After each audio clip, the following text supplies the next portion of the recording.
दोस्तों अगर लोग आपको कॉपी करने लगे तो समझ जाइए कि आप सक्सेस हो चुके हो, और जैसे जैसे आप सक्सेस होते जाओगे तो आपके कॉम्पिटिटर भी बढ़ते जाएंगे, जिनमें से कुछ लोग तो आपको नीचे गिराने की सोचेंगे तो वहीं कुछ लोग आपके सहारे ऊपर उठने की कोशिश करेंगे। और जो इन सभी मुसीबतों का डटकर सामना करता है उसे ही सफलता मिलती है, बिल्कुल वैसे ही जैसे फेमस वाटर कंपनी बिसलेरी को मिली। दोस्तों आज मार्केट में तरह तरह की कंपनियां पानी की बोतल बेच रही है, लेकिन हमारी जुबान पर जो सबसे पहला नाम आता है वो है बिसलेरी। लोग दुकान पर जाकर ये नहीं कहते कि हमें पानी की बोतल देना, लोग सीधा बिसलेरी ही मांगते हैं। लेकिन आपके हाथ में जो पानी की बोतल है उसकी क्या गारंटी है कि वो बिसलेरी की ही है, क्योंकि आजकल मार्केट में कई कंपनियां आ चुकी है जो बिसलेरी ब्रांड की कॉपी कर रही है, जो दिखने में बिल्कुल बिसलेरी की तरह है, बस स्पेलिंग में थोड़ा बहुत डिफरेंस है। इसी वजह से बिसलेरी ने अपनी टैगलाइन भी कुछ इस तरह से रखी हुई है, आया ऊँट है गधे नहीं।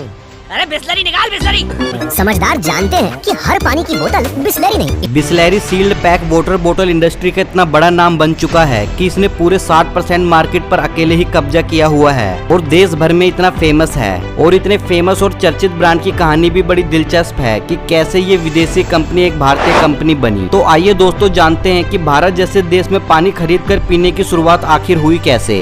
1965 में मुंबई के ठाणे में शुरू हुई एक कंपनी एक विदेशी कंपनी हुआ करती थी। कहने को तो ये कंपनी बिल्कुल नई थी, बट इसका नाम काफी पुराना था और इससे पहले ये कंपनी पानी नहीं बल्कि मलेरिया की दवा बेचा करती थी, और इस दवा को बेचने वाले का नाम था फेलिस बिसलेरी। फेलिस के एक फैमिली डॉक्टर हुआ करते थे, डॉक्टर रोसिस। रोसिस पेशे से तो एक डॉक्टर थे, लेकिन उनकी दिलचस्पी कहीं न कहीं बिजनेस करने में भी थी। फिर साल 1921 आया जब फेलिस बिसलेरी दुनिया को अलविदा कहकर चले गए, और पीछे जो छोड़कर गए वो थे बिसलेरी का नाम। फेलिस की डेथ के बाद बिसलेरी की कमान उनके फैमिली डॉक्टर रोसिस ने संभाली, जो फेलिस के एक अच्छे दोस्त भी थे। रोसिस को बिजनेस में पहले से ही दिलचस्पी थी, तो उनके लिए एक अच्छा अवसर था कि वो अपने सपनों को साकार कर सके, लेकिन वो अपनी डॉक्टरी के साथ साथ इस बिजनेस में ज्यादा समय दे नहीं पा रहे थे। तो उन्होंने पार्टनरशिप में बिजनेस करने की सोची और बिसलेरी पानी वाले आइडिया को लेकर अपने एक दोस्त के पास पहुंचे जो पेशे से एक वकील थे। लेकिन उन्हें रोसिस का ये आइडिया कुछ खास पसंद नहीं आया, बट उस वकील का एक बेटा था खुसरू संतूक, जिसे इस बिजनेस को करने में दिलचस्पी हुई और उसने डॉक्टर रोसिस के साथ इस बिजनेस को करने की सोची। अब उनके सामने ये सवाल था कि आखिर पानी के बिजनेस को आगे बढ़ाए तो बढ़ाए कैसे, क्योंकि उस समय भारत को आजाद हुए भी कुछ ही समय हुआ था और देश की आर्थिक स्थिति भी कुछ खास नहीं थी। अब ऐसे में लोगों के पास 2 वक्त का खाना खाने के पैसे नहीं थे, तो वो उस दौर में 1 रुपए की पानी की बोतल लेकर कैसे पियेंगे। हालांकि उस समय 1 रुपए की वैल्यू आज के 10 रुपए के बराबर ही थी, और उस समय 1 रुपए में काफी कुछ मिल जाया करता था। यहाँ तक कि आदमी 1 वक्त का खाना तक खा लेता था, और एक गरीब आदमी 1 रुपए का पानी खरीद कर पिए, ये तो उस समय इम्पॉसिबल था। और लोगों ने इनके इस काम के लिए इनकी काफी आलोचनाएं की और इनका मजाक बनाया, यहाँ तक कि कुछ लोगों ने उन्हें पागल तक घोषित कर दिया। लेकिन इन सब के बावजूद भी उन्होंने सभी को नजरअंदाज किया और अपने काम को जारी रखा, और फाइनली 1965 में मुंबई के ठाणे में पहला बिसलेरी वाटर प्लांट की शुरुआत करी। अब उनके सामने ये चुनौती थी कि आखिर आम जनता तक अपने प्रोडक्ट को कैसे पहुंचाएं। दरअसल उन दिनों मुंबई में पीने के पानी की काफी कटौती थी, और जो थोड़ा बहुत पानी आता भी था तो वो पीने योग्य नहीं था। लेकिन गरीब आदमी तो जैसे तैसे करके इसे पी लेता था, पर अमीरों के लिए ऐसा पानी पचा पाना बेहद मुश्किल था। ऐसे में अमीरों के लिए ये पानी किसी अमृत से कम नहीं था।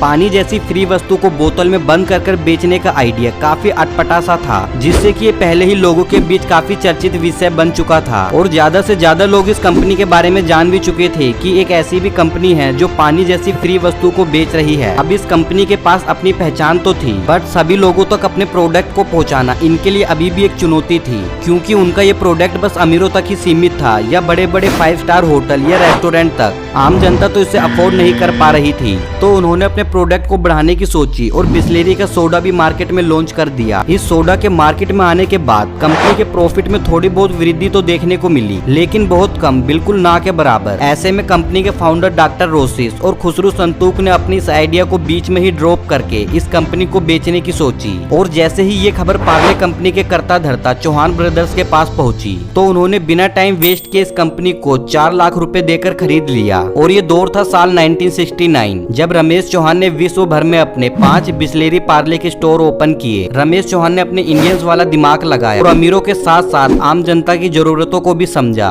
उन्होंने देखा कि सबसे ज्यादा भीड़ रेलवे स्टेशन और बस स्टैंड जैसी जगहों पर होती है, जहां अमीर, गरीब या मिडिल क्लास हर तरह का व्यक्ति होता है। और उस समय इन पब्लिक प्लेसेस जैसी जगहों पर पीने के पानी की कोई व्यवस्था नहीं हुआ करती थी, जिससे कि लोगों को मजबूरन कोल्ड ड्रिंक खरीद कर अपनी प्यास बुझानी पड़ती थी। अब भले ही चाहे कोई गरीब हो, प्यास लगने पर उसे भी कोल्ड ड्रिंक खरीद कर ही पीनी पड़ती थी, जो पानी से काफी महंगी हुआ करती थी। तो अब पार्ले कंपनी ने समस्या को ध्यान में रखते हुए डिस्ट्रीब्यूटरों की संख्या बढ़ाई और अपने ब्रांड का प्रमोशन करने के लिए भी काफी प्रचार प्रसार किया। साथ ही इस कंपनी ने इसके छोटे छोटे पाउच भी बनाने शुरू कर दिए, जिसे कि गरीब आदमी भी आसानी से अफोर्ड कर सकता था। और यही समय था जब बिस्लेरी ने लोगों के विश्वास को जीता और दुनिया को ये साबित कर दिखाया कि बिजनेस का दूसरा नाम ही जरूरत है। अगर आप में कैपेबिलिटी है तो आप लोगों की जरूरतों को समझकर बिजनेस कर सकते हो। वहीं अगर आप में जरूरत से ज्यादा ही कैपेबिलिटी है तो आप लोगों के बीच जरूरतें पैदा करके भी बिजनेस कर सकते हो, जैसा कि बिस्लेरी कंपनी ने किया। जहां एक समय था जब लोग इस आइडिया को पागलपन का नाम दिया करते थे, वहीं आज इस कंपनी ने सील पैक वाटर बोतल इंडस्ट्री में 60% की हिस्सेदारी पा ली है। अपने 135 प्लांट के जरिए बिस्लेरी रोजाना 2 करोड़ लीटर से भी ज्यादा पानी बेचती है और आज 5000 से भी ज्यादा डिस्ट्रीब्यूटर इस प्रोडक्ट को दुनिया भर में पहुंचा रहे हैं। साल 2019 में बिस्लेरी की मार्केट वैल्यू $25 बिलियन